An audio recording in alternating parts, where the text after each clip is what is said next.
महिला ने बस अपनी सीट बेल्ट कसी। विमान थोड़ी देर के लिए हिल गया। आदमी छत से टकरा गया।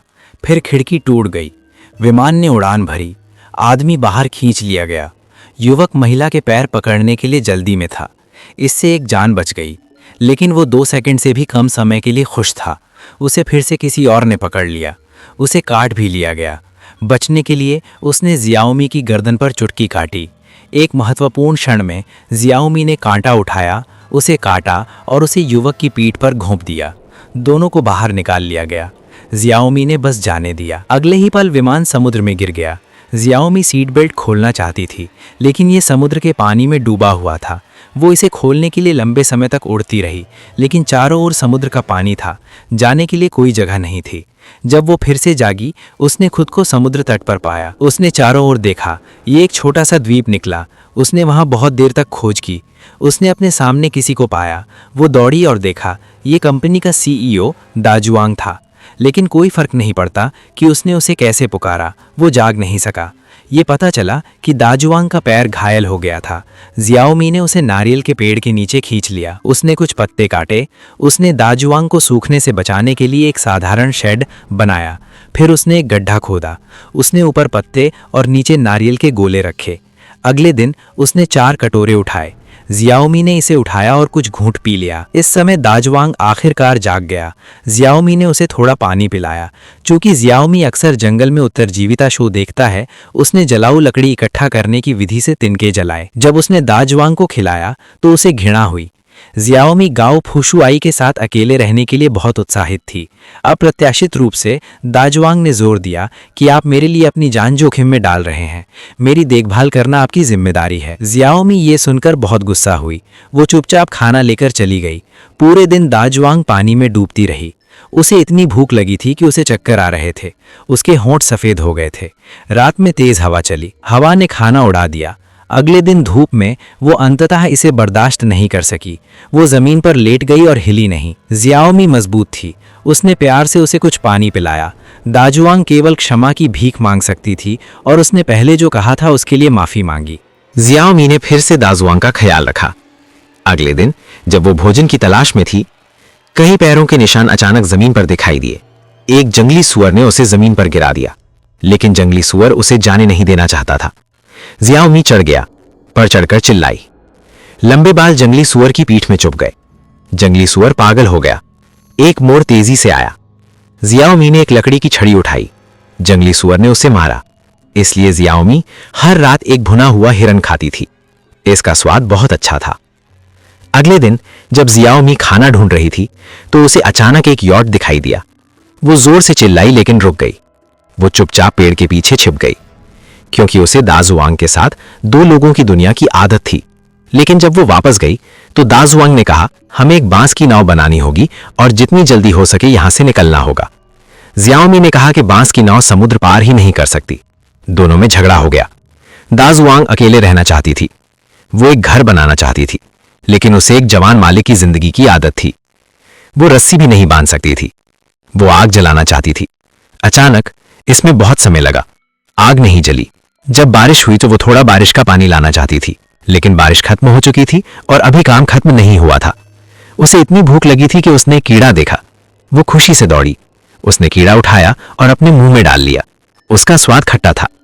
और जियाओमी ने फिर से झूला खेला। उसने फिर से ऊपर का खाना खाया। इससे दाजुआंग बर्बाद हो गई। उसे अपनी गलती माननी पड़ी और फिर से सरेंडर करना पड़ा। आखिरकार उसे जियाओमी से माफी मिल गई। 3 हफ्ते बाद दाजुआंग के पैर धीरे धीरे ठीक हो रहे थे। वो जियाओमी के साथ खाना ढूंढ रही थी। उन्होंने साथ में नजारे का मजा लिया। जियाओमी चल रही थी। अचानक उसका पैर एक खाली जगह पर पड़ा। खुशकिस्मती से उसने बेल पकड़ ली। दाजुआंग की मदद से वो आखिरकार ऊपर चढ़ गई। उनका रिश्ता जल्दी ही अच्छा हो गया। उसे मिलने वाला खाना और भी ज्यादा होता जा रहा था, लेकिन दाजुआंग ने फिर भी हार नहीं मानी। उस दिन जब उसने कैंडल लाइट डिनर खाया तो अचानक जियाओमी की आंखों में कीड़ा आ गया। उसने उसके पेट को ढक लिया और खाता रहा। पता चला कि दाजुआंग ने उसे जहरीला खाना दिया था। फिर वो कैंडल लाइट डिनर लेकर समुद्र में भाग गई। वो आइलैंड से भागना चाहती थी, लेकिन उसने जो कैंडल लाइट डिनर बनाया था वो बिल्कुल भी तेज नहीं था। वो पास ही की लहरों से उड़ गया। वो समुद्र में गिर गई। जियाओमी ने उसे बचाया, जैसे कुछ हुआ ही ना हो। स्क्विड खाने के बाद दाजुआंग पैरालाइज हो गया था। वो बिल्कुल भी हिल नहीं पा रही थी। सजा के तौर पर जियाओमी ने अपनी पैंट्स उतार दी। उसने अपना हाथ आग पर रखा और उसे पकाया। फिर वो एक बार डर गई। दाजुआंग डर के मारे मर गई। किस्मत से उसने चूहे को मार दिया। अगर अगली बार ऐसा हुआ तो उसे हार्ट अटैक आ जाएगा। हालांकि दाजुआंग ने हार नहीं मानी, लेकिन वो कुछ नहीं कर सकती थी। जब जियाओमी काम कर रही थी तो उसे अचानक मोटर की आवाज सुनाई दी। दाजुआंग की मंगेतर आ गई। जियाओमी ने बहुत एक्साइटेड होने का नाटक किया। जब उसे पता चला कि वे सिर्फ 2 ही बचे हैं तो वो उन्हें पहाड़ पर ले गई। जब वो वहां से गुजर रही थी ढीली मिट्टी, जियाओमी ने जूते का फीता बांधने का नाटक किया। औरत सिर्फ बगल से चल पा रही थी, लेकिन वो गलती से नीचे गिर गई। बूढ़े आदमी ने जल्दी से उसका हाथ पकड़ लिया। वो उसे ऊपर खींचने ही वाला था। जियाओमी ने पत्थर को ऊपर उठाया और जोर से पटक दिया। दोनों नीचे गिर गए। वो किसी और की तरह बर्बाद नहीं हुई। अगले दिन जब दाजुआंग जंगली सुअर पकड़ रहा था तो उसने गलती से एक डाल पर पैर रख दिया। जंगली सुअर ने आवाज सुनी और भाग गया, लेकिन उसे जमीन पर एक हाथ मिला। उसने शांति से उसे देखा। उसकी उंगली में एक जानी पहचानी हीरे की अंगूठी थी। दाजुआंग बहुत गुस्से में था। उसने सोचा सब कुछ एक पल में हो गया। वो पागलों की तरह वापस भागा। उसने जियाओमी से पूछा कि उसने अपनी मंगेतर को क्यों मारा। हालांकि जियाओमी लगातार पूछती रही, दाजुआंग को बिल्कुल भी यकीन नहीं हुआ।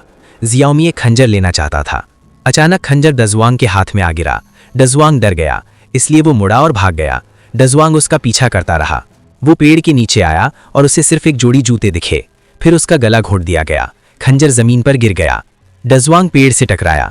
फिर उसने जियाओमी के बाल पकड़े और उसे जमीन पर पलट दिया। जियाओमी को अपने सिर का एक टुकड़ा गायब मिला और वो बहुत गुस्से में थी। दोनों फिर से लड़े। हालांकि दाजुआंग ताकतवर था, उसने बिल्कुल भी लड़ाई नहीं की। वे आधे अधूरे थे। किसी ने उनका फायदा नहीं उठाया। जियाओमी ने खंजर उठाया और आगे निकल गई। दाजुआंग पहाड़ की ओर भागा। वो दूसरी तरफ आया और पाया कि उसके सामने एक विला था।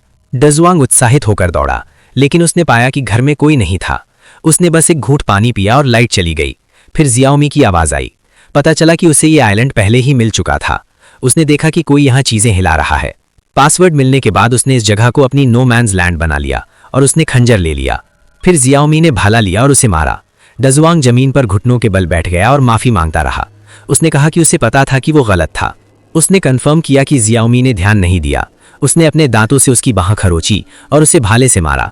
जियाओमी ने गोल्फ क्लब उठाया। दाजुआंग ने ट्रिगर दबा दिया। अचानक उसमें कोई गोली नहीं थी। जियाओमी ने गोल्फ क्लब उठाया। उसने दाजुआंग को कुछ बार मारा। उसने उसके सिर पर मारा। कहानी के आखिर में जियाओमी को दाजुआंग की सारी संपत्ति मिली। वो एक शानदार जिंदगी जीती थी।